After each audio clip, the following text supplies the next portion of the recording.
bonjour, moi je suis Marc-Henri Faure, je suis coordonnateur général de la coopérative Fibretti.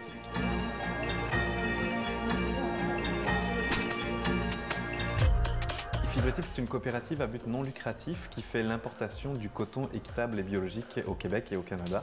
On est une coopérative de solidarité et on travaille directement avec des groupes de producteurs. Nous importons directement le coton donc équitable et biologique pour le marché québécois. Le commerce équitable, en fait, c'est que normalement, votre t-shirt de coton conventionnel, il est bourré de pesticides, bourré d'engrais chimiques, il est teint avec des encres qui contiennent des métaux lourds et des produits cancérigènes, et la personne qui a fabriqué votre t-shirt est payée 5 cents en moyenne par t-shirt.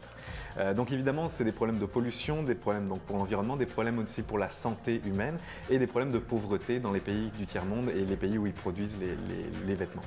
Le commerce équitable, à l'inverse, c'est qu'au lieu d'acheter le coton à des grosses entreprises et du coton qui est passé par la bourse de New York où il y a eu beaucoup de spéculation, nous, on achète le coton directement des producteurs. Donc on a été passé 6 mois en Inde à travailler avec 3 groupes de producteurs et de productrices de coton. Et on achète directement le coton biologique et équitable directement des producteurs. On l'importe directement au Québec sous forme de tissu, sous forme de fil ou sous forme de vêtements déjà fabriqués. Et donc après, on essaie de le vendre le plus directement possible aux organisations. Principalement, on propose des t-shirts, des polos, des uniformes d'entreprise, des uniformes scolaires pour les écoles, des draps de lit, des draps de bain pour les hôtels. On s'adresse principalement aux organisations et aux corporations. On vend directement ces produits-là à ces organismes-là et donc principalement on fait du corporatif, donc des vêtements corporatifs pour qu'on puisse imprimer ou broder les logos des entreprises sur les t-shirts, sur les polos, etc.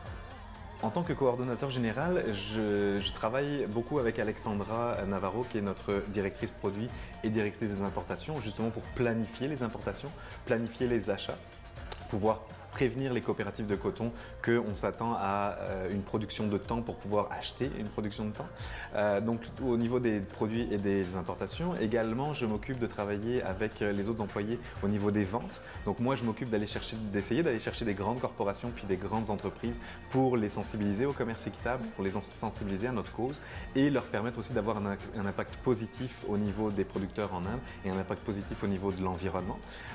Donc d'aller chercher ces gros clients-là et puis également je coordonne toute la coopérative, donc j'essaye de répartir les tâches entre tout le monde et puis de répondre aux questions de tout le monde, mais on a pas mal de travail à faire, mais on a beaucoup d'employés en fait, qui sont très autonomes les uns par rapport aux autres, qui se débrouillent très bien.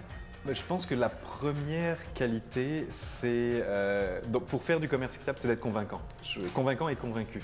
Parce que ce soit pour les collaborateurs avec qui on travaille, que ce soit nos collègues ou que ce soit nos clients, on a besoin d'être convaincu et convaincant.